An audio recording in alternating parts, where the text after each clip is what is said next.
আসসালামু আলাইকুম। আজকে আমি দেশি ট্যাংরা মাছ আলু টমেটো দিয়ে ঝোল রান্না করব। পুঁই শাকের বিচি, আলু সিম ভাজি করব। মাছটায় আমি মশলা মেখে নেব, লবণ স্বাদ মতো। এখানে হাফ কেজির বেশি ট্যাংরা মাছ। হলুদের গুঁড়ো 1 চামচ, মরিচের গুঁড়ো 1 টেবিল চামচ, রসুন বাটা 1 চামচ, পেঁয়াজ কুচি 3 টেবিল চামচ। এখন আমি একসাথে সব মেখে নেব।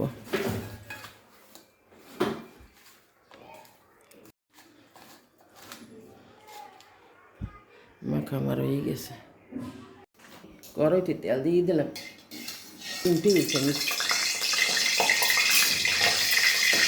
দিয়ে দেবো মাছটা।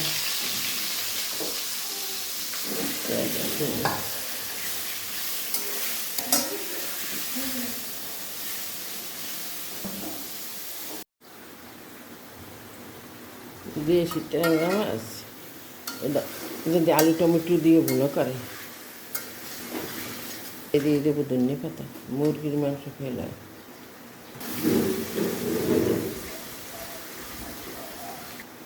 আমার স্ট্যান্ডার্ড ডিস্টার্ব করতে আসছে।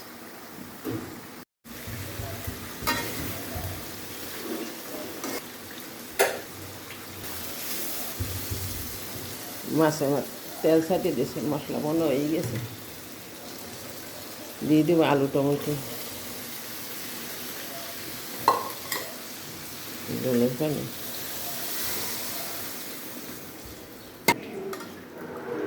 আমি এতে জল রান্না করবো ধনিয়া পাতা দিয়ে। আমি এটা এক সাইড উঠিয়ে দিই, ভাজি দিয়ে দিলাম শুকনো মরিচ। তেল দিয়ে দিলাম 2 টেবিল চামচ, পেঁয়াজ কুচি 2 টেবিল চামচ, রসুন কুচি বড় সাইজের একটা। আমার স্ট্যান্ডে ডিস্টার্ব করতে আছে।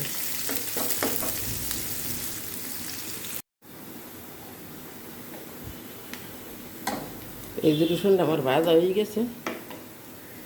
লাল লাল করতে গেলে তিতে লাগবে। দিয়ে দেবো ভাজি সিম আলু মিশে দিয়েছি। তাহলে একটু পানি দিয়ে দেবো, স্বাদ মতো লবণ, অল্প একটু হলুদের গুঁড়ো। এই যে রসুন কুচি দিয়ে দিলাম আর 1 টেবিল চামচ, কাঁচামরিচ কয়েকটা। পরে আমি ধনিয়া পাতা দিয়ে দেবো। এখন আমি ঢাকনা দিয়ে সিদ্ধ করে নেব।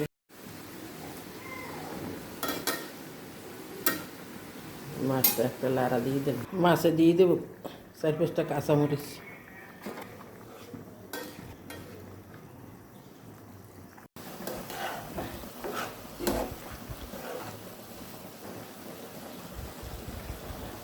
হাফ সিদ্ধ হয়ে গেছে, এখন পানিটা টানলেই যাবে।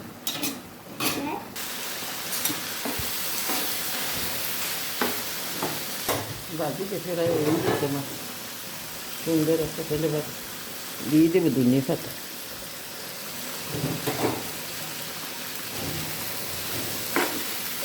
নতুন সিম, নতুন আলু পুষে এর বেশি এইভাবে একসাথে ভাজি করলে খেতে অনেক।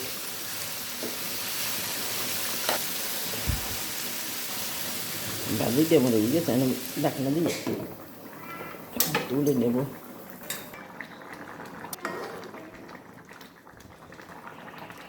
মাছটা আমি ঝোল রাখি করে রান্না শেষ। দিয়ে দেবো ধনিয়া পাতা।